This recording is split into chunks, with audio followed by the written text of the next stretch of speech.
Okay, these are video notes for topic 3.6. And in topic 3.6, the topic we're going to cover today is trade in the world economy. This is most likely going to take 2 videos, so I get a 10-minute limit per video. So we'll cover the first few slides in this 10-minute video, and then I'll have another video after that, which will cover the final few slides. Make sure you write any questions down as you're taking the notes. And what I would recommend is that you pause the video when you get to a new slide, write the notes down, then play it to listen to what I have to say. So the force that triggered this idea of globalization, this idea that countries are connected to one another through trade and cultural purposes, economic purposes, was the Industrial Revolution. Before the Industrial Revolution, many countries were self-sufficient. They were poorly developed. They weren't well educated. And you had a small group of people at the top, at the very wealthy, that controlled the vast amount of resources and goods and services in a country. And then you had everybody else. With the Industrial Revolution, it allowed people to engage in more jobs that paid higher wages, allowed them to go to school. There was a new emphasis on job skills, education, and literacy rates.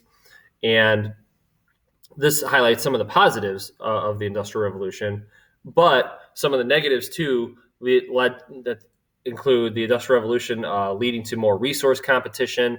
The world does not have an infinite amount of resources, so as there's been a bigger push to produce more and more goods and services with a growing population and growing levels of consumption, meaning people are using more and more goods and services. This has led to more economic competition throughout the world. Possible environmental issues and wars could develop as well. So the Industrial Revolution really promoted this idea of comparative advantage. Comparative advantage, and I've touched on this in other lessons in Unit 3. I give an example there in the first bullet point. Comparative advantage is essentially your country, say the United States produces 2 things. They produce strawberries and blueberries. The United States does, hypothetically. And Egypt, their trade partner, produces chemicals and natural gas and oil really well. So what the United States would do is they would focus on what they do best. They produce blueberries and strawberries, and they would sell them to Egypt for oil, natural gas, and chemicals, things that they need. So that way you have the system of specialization, countries specializing in what they do best, and then trading it for what they need. A lot of this is based on a country's climate, their workforce, and the availability of resources they have. So for example, like Florida produces a lot of oranges. The Midwest produces soybeans and corn because of their climate and their soil. If the Midwest tried to produce oranges, because of our harsh winters and our soil conditions, we would have a really hard time doing that. The Middle East or Southwest Asia is really good at producing oil and natural gas because of their climate and the geology of their soil.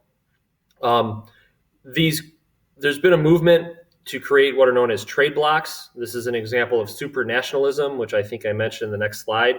And so you have the creation of what are known as trade blocs, groups of countries agreeing to a common set of trade rules with the desire or idea to promote trade between multiple countries.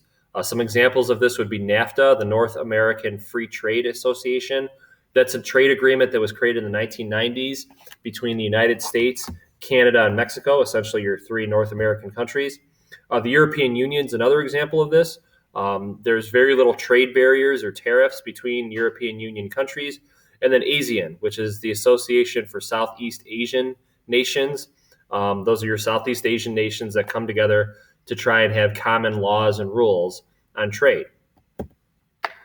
So globalization has led to many positives and some negatives as well, which I list here in this slide. Some positives have included this emphasis on supranationalism, this idea that countries coming together under a common goal. It helps promote peace, leads to more negotiations than it does war. I also mentioned a couple other side effects too: increased levels of wealth, the quick spread of new ideas and concepts because of social media and technology today, which have been promoted by globalization. Poverty rates, literacy rates, have a negative relationship, meaning that as poverty rates have fallen across the world, literacy rates have risen, along with levels in health and science. Some negative effects could be environmental impacts due to climate change, this competition for scarce resources, what's known as the International Division of Labor, which essentially holds that core countries will exploit semi-periphery and periphery countries for their cheap labor and their immense amount of resources. Some problems behind that is, like, for example, when a core country or companies from a core country set up production facilities like a factory or a shop in a semi-periphery or periphery country, though the semi-periphery or periphery country never usually sees the benefits of that shop.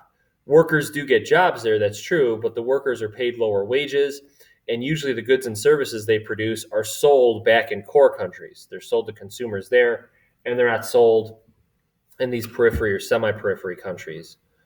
Another negative effect could be a homogeneous landscape, a uniform landscape, which eliminates smaller cultures. This idea of an English-speaking landscape that's promoted by this economic concept of globalization. So as globalization has spread, one of the side effects is that it has cost some jobs in core countries. These jobs are lost due to two topics. Outsourcing is one and offshoring is another. Outsourcing is when a company decides to contract out some of its work to another company in another country. So, for example, that would be like Target deciding to transfer its marketing department to a company in India. So a company in India would take over Target's marketing department. It would do the job for them. Technically, they're still doing work for Target, but now those employees that used to work for Target are gone. They're being replaced by employees in another country, in this case, India. Offshoring is when a company moves its entire production facilities and moves them to another country. So that would be like an example of Ford Motor Company deciding to close down its plant in Detroit and ship all of its factories and plants to Mexico. It would open a new plant in Mexico, and the plant in Detroit would close down. That's offshoring, where you completely close up production facilities in one country and move to another. This has led to a loss of jobs and like your blue collar manufacturing jobs in many core countries. And so because of that, there's been a growing movement to protect jobs in countries, to protect domestic jobs. And to do that, many proponents of this believe that we should have tariffs, which is a tax on things you buy from other countries. So a tariff would be like, if we had a tariff, the United States had a tariff on Japanese-made goods, that means it would be much more expensive to buy a video game that's made in Japan. The idea behind a tariff is to encourage people to buy domestically, to buy in-house within your borders, which would then promote job growth within your country.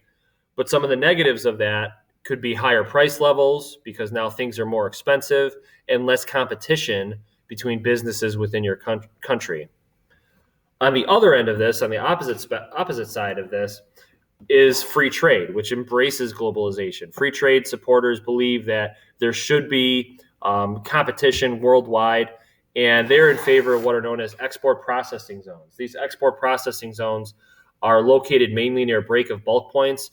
Over 100 countries embrace export processing zones, and the idea behind it is companies that locate production facilities in these zones usually get special tax breaks and special privileges, meaning it's cheaper to locate there. The idea behind these zones is to promote economic growth, to promote job growth in your country, and to attract growth from other companies.